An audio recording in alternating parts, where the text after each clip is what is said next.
Olá, está no ar o Século News, edição especial. Hoje você vai ver um encontro interreligioso que reuniu vários líderes em oração pela paz no mundo. A participação dos jovens foi destaque no evento. Vamos relembrar também as palavras do Papa sobre a proximidade de Deus conosco.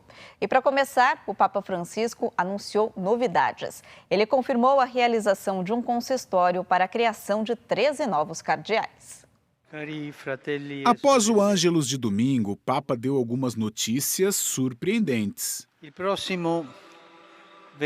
No próximo dia 28 de novembro, véspera do primeiro domingo do Advento, realizarei um consistório para a nomeação de 13 novos cardeais.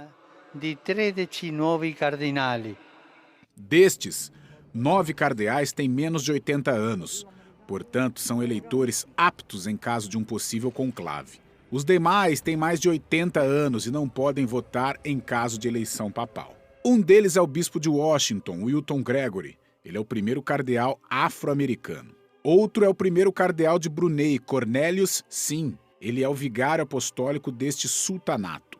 Também fazem parte da lista o maltês Mário Grech, secretário-geral do Sínodo dos Bispos, e o ruandês Anthony Kambanda, arcebispo de Kigali. O país com mais cardeais indicados é a Itália, com 6. 3 deles são eleitores. Entre eles estão Marcelo Semeraro, prefeito da Congregação para as Causas dos Santos, Augusto Lojodice, arcebispo de Siena, e Frei Mauro Gambetti, guardião do convento de Assis. Foi assim que receberam a notícia no convento. Os outros 3 italianos da lista têm mais de 80 anos. São eles o núncio Silvano Tomasi, que representou o Vaticano nas Nações Unidas em Genebra e cuidou de importantes missões. Raniero Cantalamessa, que é pregador da Casa Papal desde 1980.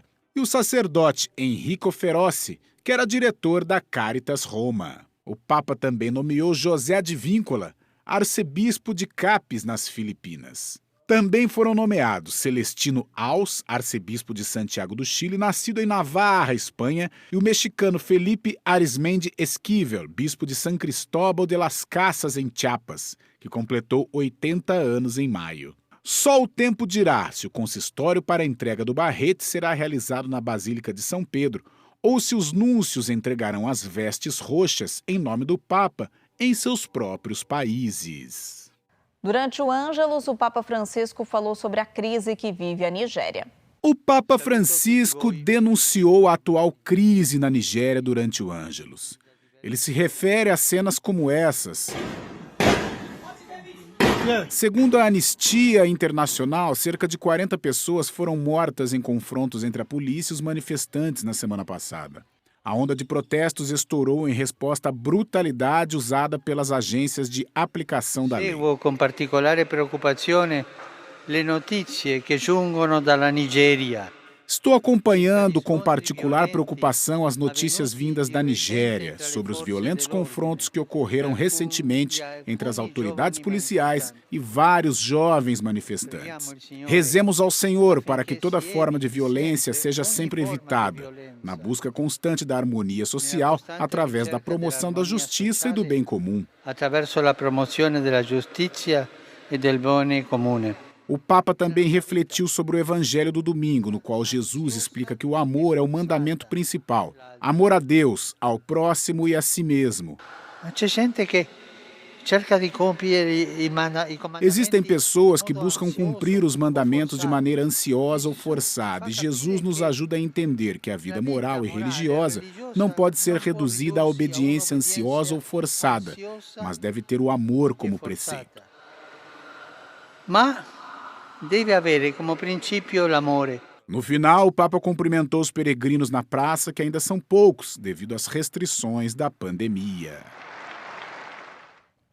Cristãos perseguidos contam suas histórias em um evento sediado junto à Embaixada da Espanha em Roma. Entre os presentes estava o secretário de Estado do Vaticano. Na Embaixada da Espanha, junto à Santa Sé em Roma, o stand Together sediou este evento para continuar a dar voz aos cristãos perseguidos. O tema do evento foi a perseguição cristã e a vulnerabilidade nos tempos de Covid. Entre os presentes estava o secretário de Estado do Vaticano, o cardeal Pietro Parolin, ele ofereceu um encorajamento esperançoso, dizendo que iniciativas como esta continuam a fazer a diferença para as vítimas da perseguição religiosa. Nunca devemos perder a esperança de que, por meio da graça de Deus e de nossos esforços que cooperam com essa graça, a mente e o coração podem mudar. A vida e a conversão de São Paulo são um exemplo maravilhoso de como até aqueles que eram ardentes perseguidores da fé se tornaram um de seus principais defensores e pregadores. A primeira oradora convidada foi Blessing Okedon, uma sobrevivente nigeriana do tráfico de seres humanos. Ela explicou que os conflitos étnicos religiosos aumentam o risco das mulheres de serem traficadas, ao deixá-las sozinhas quando seus maridos são mortos e suas casas destruídas. Eu entendi que cada uma de nós, mulheres vítimas de tráfico, sempre tem uma história semelhante, uma história cheia de engano, traição de confiança e exploração por criminosos organizados com o objetivo de lucrar em detrimento de outros. Frei Mosei Zerai, um padre de Eritreia, compartilhou sua experiência de 25 anos trabalhando com refugiados forçados a fugir de suas casas por causa da perseguição. Ele disse que na Eritreia a liberdade religiosa é limitada, embora o governo autoritário diga o contrário, porque permite que os cristãos orem nas igrejas. No entanto, se você quiser falar sobre justiça ou se começar a trabalhar com os pobres, falar sobre os direitos dos pobres, dos jovens, você não tem permissão para fazer isso. Frei Steven Azabo, um padre iraquiano das planícies de Nínive, falou sobre a situação dos cristãos em sua paróquia, que enfrentaram uma séria onda de violência desde 2003, sofrendo sequestros, tortura e morte. Ele se lembra muito bem de quando, em 2014, o Estado Islâmico forçava muitas pessoas a fugir para as vilas nas planícies de Nínive. Desde o início, suas casas foram marcadas com uma letra árabe N, para Nazareno, em outras palavras, o N de Nazareno, para indicar cristãos.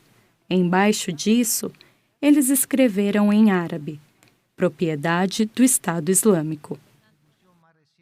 O encontro entre o Papa Francisco e o patriarca ecumênico Bartolomeu de Constantinopla contou com trocas de presentes e gestos de proximidade espiritual. O patriarca ecumênico apontou com satisfação a foto que o Papa Francisco tem sobre sua mesa. É uma fotografia dos dois que o Papa colocou onde mantém reuniões com as figuras mais altas. O patriarca deu ao Papa uma imagem de Santa Marta de Betânia, feita pelos monges de Monte Athos. E o Papa Francisco deu esta obra de arte, na qual mostra São Pedro e Santo André se abraçando.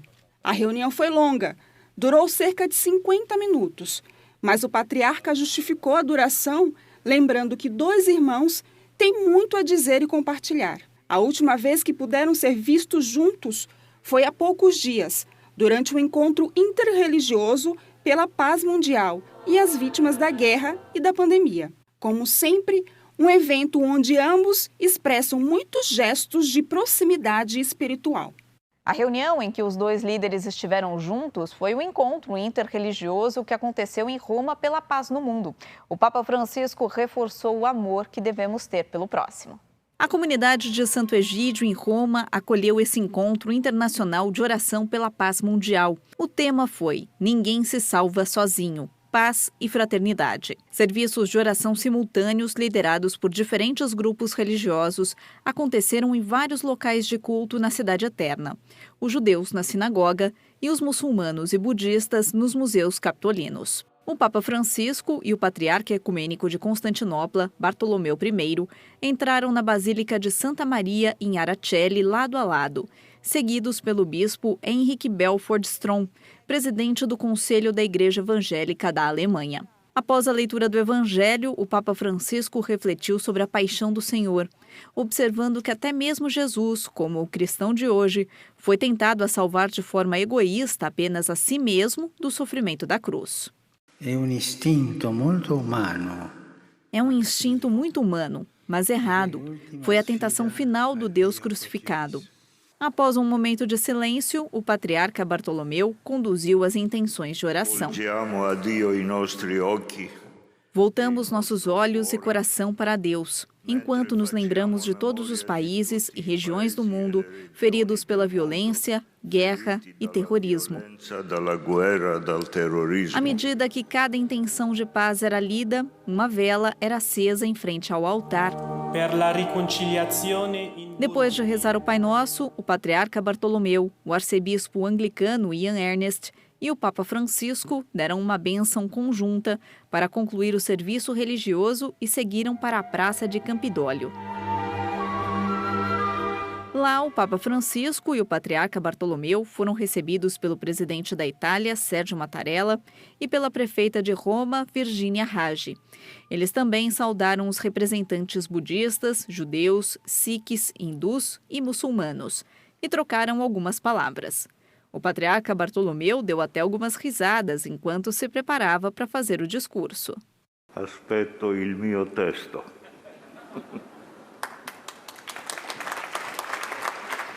O Papa Francisco lembrou os líderes religiosos e todos os crentes de sua responsabilidade de orar insistentemente pelo fim do conflito e nunca aceitar a guerra.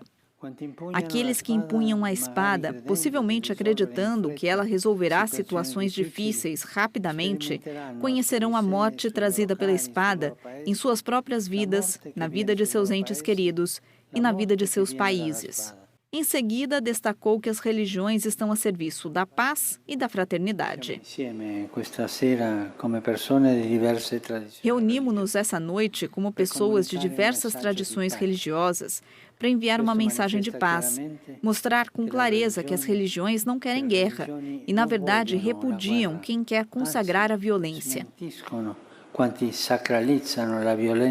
Após o discurso do Papa, foi observado 1 minuto de silêncio pelas vítimas da pandemia do coronavírus e de todas as guerras. O encontro terminou com um apelo conjunto aos líderes globais para construir uma amizade social e adotar uma cultura de diálogo para enfrentar os desafios de hoje. Cada líder religioso presente assinou o documento. E os jovens também participaram do encontro. Eles acenderam velas depois de cada pedido de oração. Este foi um dos destaques do Encontro Internacional de Oração pela Paz. Os líderes religiosos, acompanhados por jovens de várias partes do mundo, acenderam essas velas como um símbolo de esperança diante das dificuldades atuais.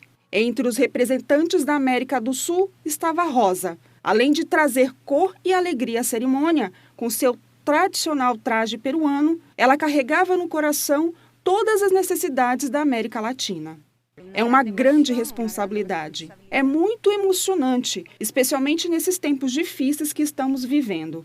Neste evento, participaram jovens de diferentes credos, um sinal de unidade face a uma pandemia que não vê classes sociais nem crenças. Agora, mais do que nunca, é importante que todos nós estejamos unidos. Não seremos salvos sozinhos. Seremos capazes de nos salvar apenas lutando e orando uns pelos outros.